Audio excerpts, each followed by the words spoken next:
Gold trusted gold buyers తాకట్టులో ఉన్న బంగారాన్ని విడిపించి ఈ రోజు ఉన్న మార్కెట్ ధరకే కొనబడును. మరిన్ని వివరాలకు సంప్రదించండి 77107720. యాదాద్రి భువనగిరి జిల్లాలో 2017లో జరిగిన హత్య కేసులో మొత్తం కూడా 17 మందికి కూడా 18 మంది కూడా యావద్గార శిక్ష లైఫ్ పడిన పరిస్థితి కనబడుతుంది. మొత్తం కూడా విజువల్ చూస్తున్నాం. ఇప్పుడైతే నల్గొండ పోలీసుకు సంబంధించిన కోర్టు నుంచి కూడా వీరందరూ కూడా తీసుకువెళ్తున్న విజువల్ మొత్తం కుటుంబ సభ్యులు మొత్తం కన్నీరు మున్నీరు కూడా విలపిస్తున్నటువంటి పరిస్థితి కనబడుతుంది. ప్రస్తుతం లైఫ్ పడిన వాళ్ళ కూతురు ప్రస్తుతం నామతో మాట్లాడబోతుంది. ఏం పేరు నాన్న? రేణుక. ఏం కాదు, అన్యాయంగా అసలు మా నాన్న చేయడానికి ఇరికించారు. లజ్జయ్య ఏ సాక్ష్యాలు లేకుండా అసలు ఎట్లా పెట్టిరో బయట సాక్ష్యాలు నిర్మించాలి. అసలు మా నాన్న అన్యాయంగా ఎలాంటి సాక్ష్యాలు లేకుండా కేసు పెట్టిరు. అసలు మా నాన్న ఆ రోజు అసలు మర్డర్ జరిగిన దగ్గర లేనే లేడు. అసలు ఎవరు సాక్ష్యాలు లేకుండా పెట్టిరు. ఎట్లనైనా సరే సాక్ష్యాలు నిరూపించాలి ఫస్ట్. ఎప్పుడు మాట్లాడండి మీ నాన్న చివరిసారి మీతో ఎప్పుడు మాట్లాడండి? ఏం మాట్లాడండి? ఏం మాట్లాడలేదు అసలు. అతి అన్యాయంగా ఇప్పుడు ఈ రోజు అసలు మంచిగా బెయిల్ వస్తుంది మాకు అన్న వాళ్ళు అన్యాయంగా వీళ్ళని తీసుకుపోవడం జరిగింది. అసలు వాళ్ళే సాక్షులు, వాళ్ళే కేసు పెట్టిన వాళ్ళు, వాళ్ళే అంతా వాళ్ళే. అసలు ఆడ జరిగిన సంఘటనలో మా బావ లేనే లేడు, చిత్తలూరులో ఉన్నాడు. ఆ రోజు అన్యాయంగా మా బావని ఇరికించి ఇట్లా నాశనం చేస్తారు వాళ్ళు. అంటే మీరు ఆ టైంలో కేసు పెట్టే టైంలో మా బావ లేవని చెప్పినాం కానీ వాళ్ళు అయ్యి వాళ్ళు చేసారు. ఏమని తీర్పించారు? మేము ఇప్పుడే వచ్చామండి. 5 సంవత్సరాల కింద మా బావని చంపారు వాళ్ళు. ఇంట్లో తీసుకుపోయి చంపారు సార్. ఎవరు చంపారు? ఈ ఎస్సీ వాళ్ళు చంపారు.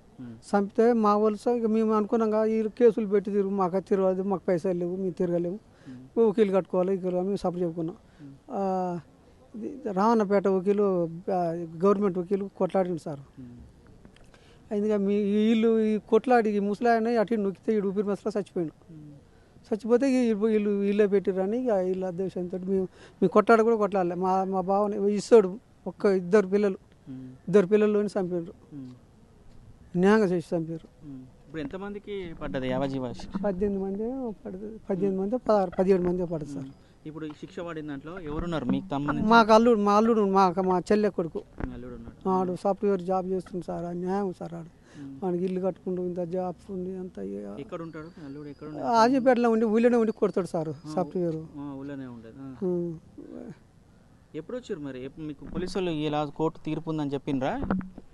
చెప్పిరారు సార్. మాకు అయిపోద్ది, మాకేం లేదు, మేము చేయలేదు కదా అన్నారు సార్. అంటే ఈ పొద్దునాడు కూడా ఫోన్ చేస్తే ఇలా అయిపోద్దిలే అన్నాడు.